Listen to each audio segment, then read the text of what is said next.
జింకే కాదు. Watch our web series Constable Kanakam streaming now only on ETV Win app.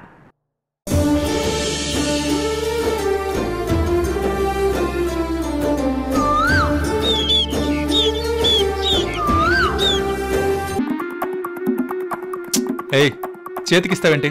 పక్కన పెట్టు.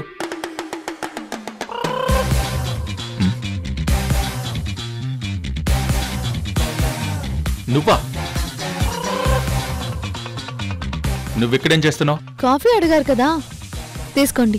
నేను అడిగింది పని మనిషిని. అవునులే, నీకు పని మనిషికి పెద్ద తేడా ఏముంది? ఇవ్వు. పనులు చేసేటప్పుడు పని మనిషిని, అన్నం పెట్టేటప్పుడు అమ్మని, ఆఫీస్లో సలహాలిచ్చే పియని. మన పెళ్ళయ్యాక బెడ్రూమ్లో మీకు ఆపు. నువ్వు నీ ఓవర్ యాక్షన్. ఓవర్ యాక్షన్ ఏం కాదండి, భార్య అంటే ఇలాగే ఉండాలంట. కార్యేషు దాసి, కరణేషు మంత్రి, భోజ్యేసు మాత, శయనేసు రంభ, క్షమయా ధరిత్రి అని పెద్దవాళ్ళు చెప్పారండి. చూడు, ఇలాంటి డ్రామాలాడే నువ్వు ఇంట్లో చేరావు కదా.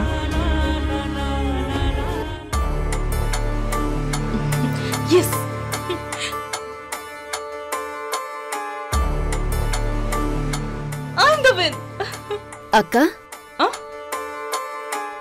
రా కావేరి, నీ గురించి ఎదురు చూస్తున్నాను. వచ్చి కూర్చో. పర్వాలేదులే, చెప్పక్క.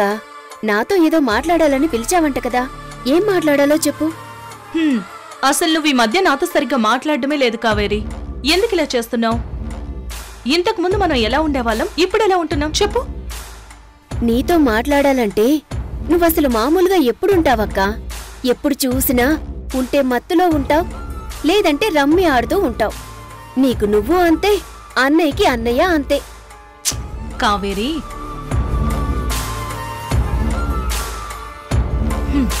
మేం మాట్లాడడానికి నువ్వసలు టైం ఎక్కడిచ్చావు కావేరి? మొన్నటిదాకా ఆ హిస్టీరియాతోటి సఫర్ అయ్యావు, ఇప్పుడు ఆ డెవిల్ వెంట తోకలాగా తిరుగుతూ ఉన్నావు. అక్క చూడు కావేరి, నువ్వు అనవసరంగా ఆవేశపడకు. నేను చెప్పేది విను. ఒకప్పుడు మనందరం ఎంత హ్యాపీగా ఉన్నామో గుర్తు తెచ్చుకో. మనం ఏది కావాలంటే అది డాడీ ఇచ్చేవారు. కానీ ఇప్పుడు ఆవిడని అడగకుండా ఒక్క రూపాయైనా ఇస్తున్నారా? దీనంతటికి కారణం ఆ డెవిల్. ఆవిడ ఇంటికి రావడం వల్లే మనకిన్ని ప్రాబ్లమ్స్ వచ్చాయి. మనందరం ఒక్కటయ్యామంటే ఆ డెవిల్ని ఇంట్లో నుండి బయటికి పంపించేయచ్చు. అక్క, ఏంటి నువ్వు మాట్లాడేది? ఆవిడ ఎవరనుకుంటున్నావు? మనకి అమ్మ. అమ్మని ఇంట్లో నుంచి ఎవరైనా పంపిస్తారా? అమ్మ అయితే మనల్ని గారాబంగా చూసుకోవాలి, కానీ తన కంట్రోల్లో పెట్టుకోవాలనుకోకూడదు. కావేరి, నువ్వు ఆమె ట్రాప్ లో ఇరుక్కుపోయావు. ఆవిడికి మన మీద ప్రేమ లేదు. అయినా ఇప్పుడొచ్చి ఆవిడ మన మీద ప్రేమ చూపించాల్సిన అవసరం అంతకంటే లేదు. అమ్మ ప్రేమ అనేది చిన్న పిల్లలుగా ఉన్నప్పుడు కావాలి. ఇప్పుడు మనం పెద్దవాళ్ళమయ్యాం, మనకు అమ్మ ప్రేమ ఇంకా అవసరం లేదు. నాకు కావాలి. ఎందుకంటే అమ్మ రాకముందు నన్ను ఎవ్వరూ ఒక మనిషిగా కూడా చూడలేదు, ఒక పేషెంట్ గానే చూశారు. ప్రతిరోజు నాకు ఇంజెక్షన్లు చేసేవాళ్ళు. ఆ ఇంజెక్షన్లు పొడిపించుకొని నా చేతులన్నీ నొప్పులు పుట్టేవి.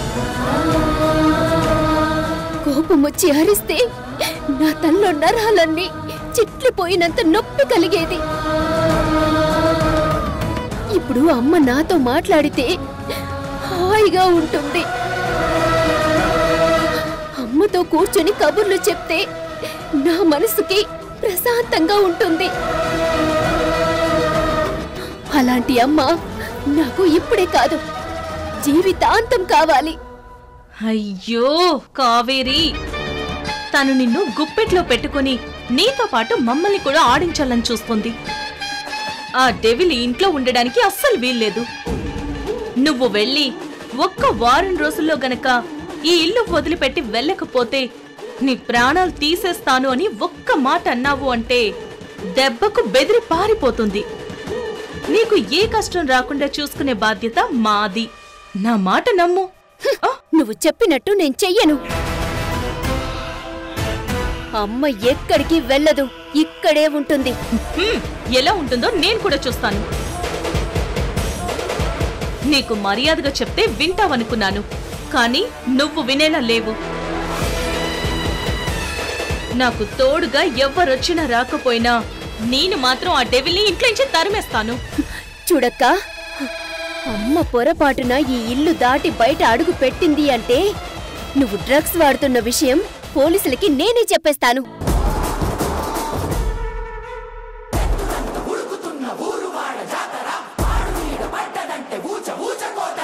కావేరి, ఎస్, అమ్మంటే నాకు ప్రాణం. అమ్మకి నేనంటే ఇష్టం. అమ్మ జోలికొచ్చినా, అమ్మ ఒంటి మీద చెయ్యి పడినా నీ గురించి పోలీసులకి కంప్లైంట్ ఇస్తాను. ఆ తర్వాత నీ ఇష్టం.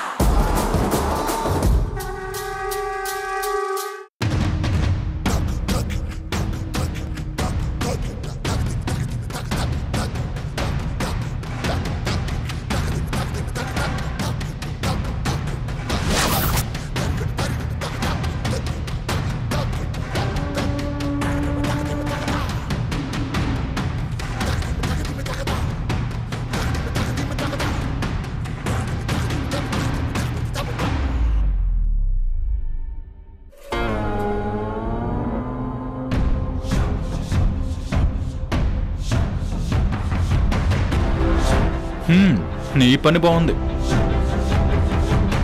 రోజు ఏసీ కారులో రావడం, ఏసీ కారులో పోవడం. ఆటో నడుపుకునే నీకు నా పక్కన కూర్చుంటే ఎంత అదృష్టం పట్టిందో చూసావా? అవును, నువ్వు నా పక్కన చేరకుండా ఉండుంటే నాకు ఇలాంటి పరిస్థితి వచ్చుండేదే కాదు. చక్కగా నా ఆటో నేను నడుపుకునేదాన్ని. బాగా మాటలు నేర్చావు. అవును, మరి మీకు సెక్రటరీ, కాబోయే భార్యని ఆ మాత్రం మాట్లాడకపోతే ఎలా? నాకిన్ని మాటలు వచ్చన్న విషయం నువ్వు పరిచయం అయిన తర్వాతే తెలిసింది. ఎన్ని రోజులు ఇలా మాట్లాడతావో అది చూస్తాను. నువ్వెన్ని కలలు కన్నా నాకు భార్యవి కాలేవు. నా పక్కన ఎక్కువ రోజులు సెక్రటరీగా కూడా ఉండలేవు. తొందరలోనే నీకు ముగింపు పలుకుతాను. ఆ పని చేయండి. మీరు నన్ను సెక్రటరీగా తీసేసిన మరుక్షణం మీరేంటో అందరికీ తెలిసేలా చేస్తాను.